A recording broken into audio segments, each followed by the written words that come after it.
Breaking news! Bong Revilla, kumapit sa pananampalataya matapos ilabas ang kanyang warrant of arrest.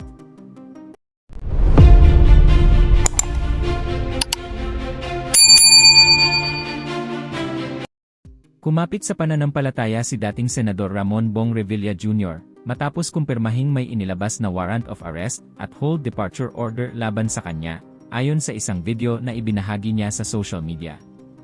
Sa kanyang pahayag, sinabi ni Revilla na nakatanggap sila ng impormasyon tungkol sa paglabas ng warrant, isang balitang anyay mabigat at masakit tanggapin. Inilarawan niya ang sitwasyon bilang nakakalungkot at tila kulang umano sa tamang proseso. Sa kabila nito, iginiit ni Revilla na haharapin niya ang kinakaharap na kaso ng walang takot. Pinakatampok sa kanyang mensahe ang kanyang pananalig sa Diyos. Ayon kay Revilla, naniniwala umano siyang hindi siya pababayaan dahil wala umano siyang kasalanan sa kasong iniugnay sa kanya. Hindi rin niya itinago ang bigat ng kanyang pinagdaraanan, lalo na para sa kanyang pamilya.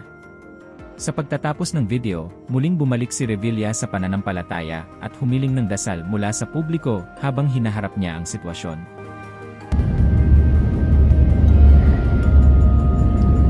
Magandang gabi po mga kababayan. Nakatanggap po kami ng impormasyon na lumabas na yung aming warrant of arrest.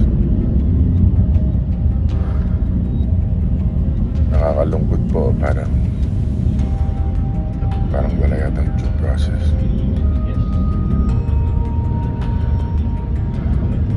Pero ganun pa man,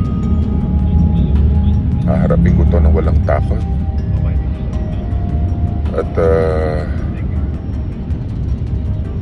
alam kong hindi ako papabayaan ng Diyos dahil wala po akong kasalanan dito. Hilingin ko lang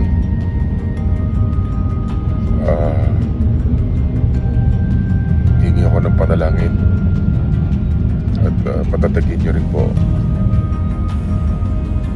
ang aking pamilya.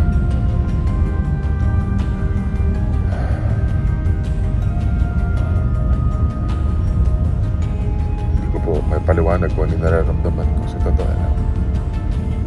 Napakasakit po para sa akin at para sa aking pamilya.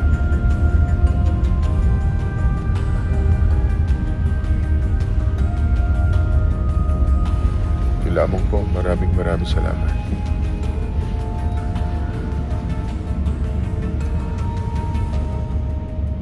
Alam ko hindi ako papabayaan ng Diyos.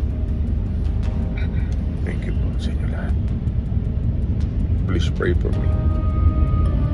At kung kayo naman ang tatanungin mga kababayan, ano kaya ang inyong reaksyon at komento sa balitang ito? Please comment down below at huwag na rin kalimutang i-like at share ang ating video. Thank you for watching.